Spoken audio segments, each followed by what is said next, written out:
നമ്മുടെ കയ്യിലുള്ള ഫ്രൂട്ട്സ് കൊണ്ട് വളരെ സിമ്പിളായിട്ട് ഇതേ രീതിയിൽ ഒരു ഫ്രൂട്ട് സലാഡ് റെഡിയാക്കി എടുക്കാം. ഇതെങ്ങനെ ഉണ്ടാക്കുന്നതെന്ന് നോക്കാം. പാത്രം വെച്ച് അതിലേക്ക് ആവശ്യത്തിന് പാലൊഴിച്ച് നല്ലപോലെ ചൂടാക്കി എടുക്കണം. ഇവിടെ ഏകദേശം 1 കവർ പാലാണ് ചേർത്ത് കൊടുക്കുന്നത്.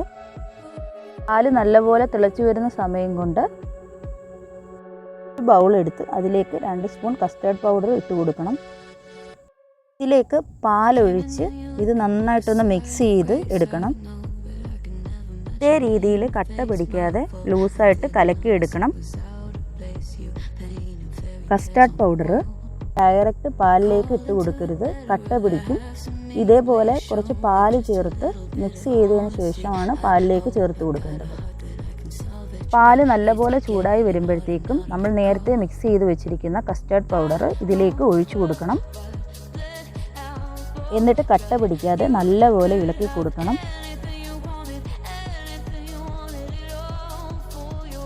ഈ മിക്സ് നന്നായിട്ട് ഇതേ രീതിയിലൊന്ന് കുറുകി വരും. ലൂസായിട്ട് എടുക്കാൻ പാടില്ല. നമ്മൾ ഫ്രൂട്ട്സ് ആഡ് ചെയ്ത് കൊടുക്കുമ്പോഴത്തേക്ക് അതിലും വെള്ളം ഉണ്ടായതുകൊണ്ട് പെട്ടെന്ന് ലൂസായി പോകും. ഇത് നന്നായിട്ടൊന്ന് കുറുകി വരുമ്പോഴത്തേക്കും ഇതിലേക്ക് മധുരത്തിന് ആവശ്യമായ പഞ്ചസാര കൂടി ചേർത്ത് കൊടുക്കണം. ഏകദേശം 4 സ്പൂൺ പഞ്ചസാരയാണ് ഇവിടെ ചേർത്ത് കൊടുക്കുന്നത്. നിങ്ങളുടെ മധുരത്തിന് ആവശ്യമായ പഞ്ചസാര ചേർത്ത് കൊടുക്കാവുന്നതാണ്. പഞ്ചസാര ഇട്ടതിന് ശേഷം നന്നായിട്ടൊന്ന് മിക്സ് ചെയ്ത് കൊടുക്കണം. ഇത് കുറച്ച് സമയം തണുക്കാനായിട്ട് വയ്ക്കണം. തണുത്തതിന് ശേഷം മാത്രമേ ഫ്രൂട്ട്സ് ആഡ് ചെയ്ത് കൊടുക്കാവൂ. ഇതിലേക്ക് ചേർത്ത് കൊടുക്കാൻ ആവശ്യമായ ഫ്രൂട്ട്സ് വൃത്തിയാക്കി കട്ട് ചെയ്തെടുക്കണം. അധികം പുളിയുള്ള ഫ്രൂട്ട്സ് ഒന്നും ഇതിലേക്ക് ചേർക്കാൻ പാടില്ല. ഫ്രൂട്ട്സ് എല്ലാം കട്ട് ചെയ്ത് ഇതേ രീതിയിൽ എടുത്തിട്ടുണ്ട്.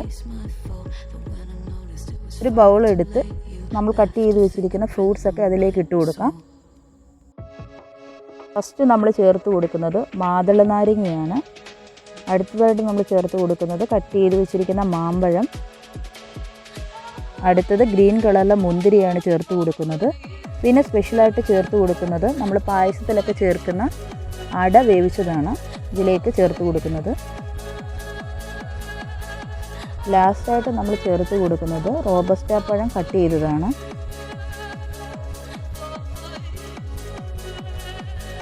ലാസ്റ്റ് ഈ ഫ്രൂട്ട്സ് എല്ലാം കൂടെ നേരത്തെ തണുപ്പിക്കാൻ വെച്ച ഈ മിക്സിലേക്ക് ചേർത്ത് കൊടുക്കുകയാണ് ചെയ്യുന്നത്. ഫ്രൂട്ട്സ് എല്ലാം ചേർത്ത് കൊടുത്തതിന് ശേഷം നന്നായിട്ട് ഇതെല്ലാം കൂടി ഒന്ന് മിക്സ് ചെയ്തെടുക്കണം. ഐസ്ക്രീം പോലെ വളരെ ടേസ്റ്റി ആയിട്ടുള്ള ഒന്നാണിത്. കുട്ടികൾക്കും അതേപോലെ മുതിർന്നവർക്കും ഒരുപോലെ ഇഷ്ടപ്പെടുന്ന ഈ ചൂടുകാലത്ത് വളരെ സിമ്പിളായിട്ട് ഉണ്ടാക്കിയെടുക്കാൻ പറ്റുന്ന ഒരു ഫ്രൂട്ട് സലാഡാണിത്.